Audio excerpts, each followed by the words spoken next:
Hello साथियों, मैं मोनिका फिर आपके साथ। मुझे कहानियाँ हमेशा से ही सुहाती रही हैं।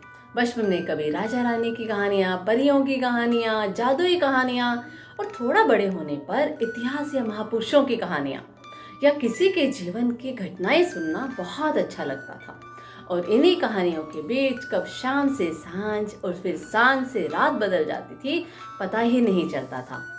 और मेरी ही नहीं बल्कि मुझे विश्वास है कि आपके जीवन के भी, आपके बचपन की भी कहानियाँ हिस्सा रही होंगी। और दोस्तों, हमारे जीवन में कुछ घटनाएं कुछ समय बाद कहानियों के रूप में ही बदल जाती हैं।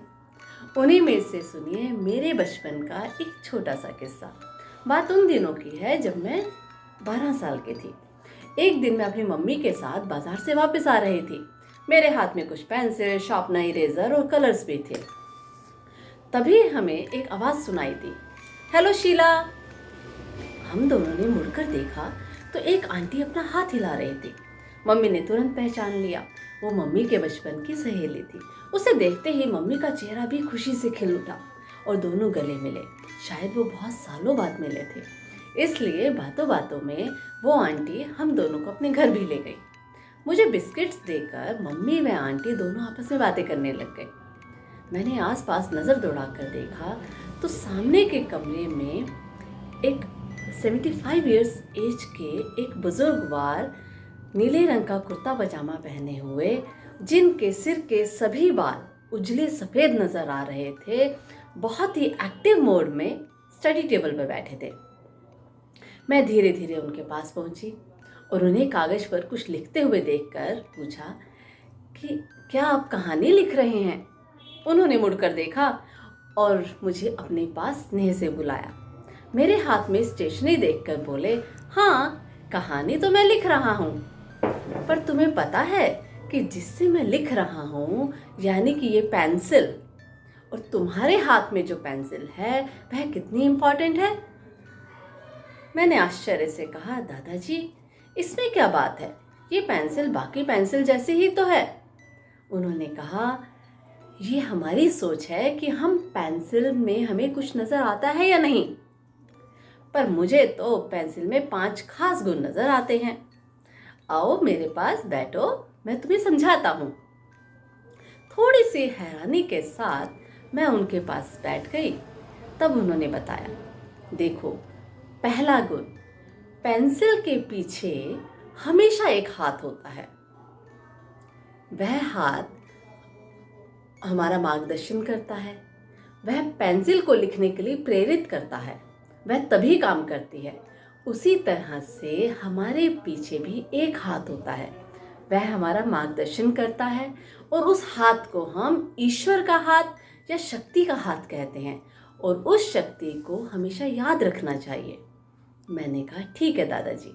फिर उन्होंने कहा, पेंसिल का दूसरा गुण, पेंसिल का दूसरा गुण है कि वह शार्प, जब हम शार्प करते हैं उसे पेंसिल को, तो शार्प करने के बाद पेंसिल और भी ज़्यादा सुंदर और अच्छा लिखती है।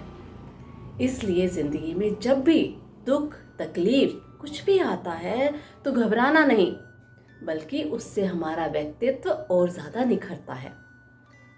मैंने हामी भर दी।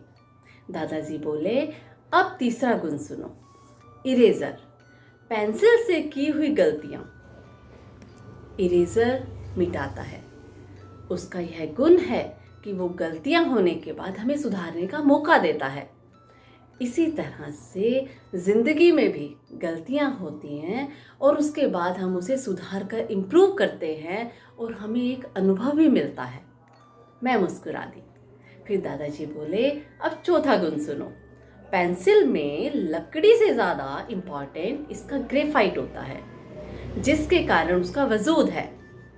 पेंसिल की एक अपनी वैल्यू है, लेकिन ग्रेफाइट की वजह से वो लिखती है।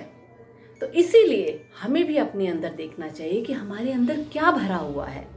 हम अपने अंदर अच्छी चीज़ों को भरें, नेगेटिविटी को पॉजिटिविटी में कन्वर्ट करने का प्रयास करें, क्योंकि जो हमारे अंदर होगा वही बाहर झलकेगा।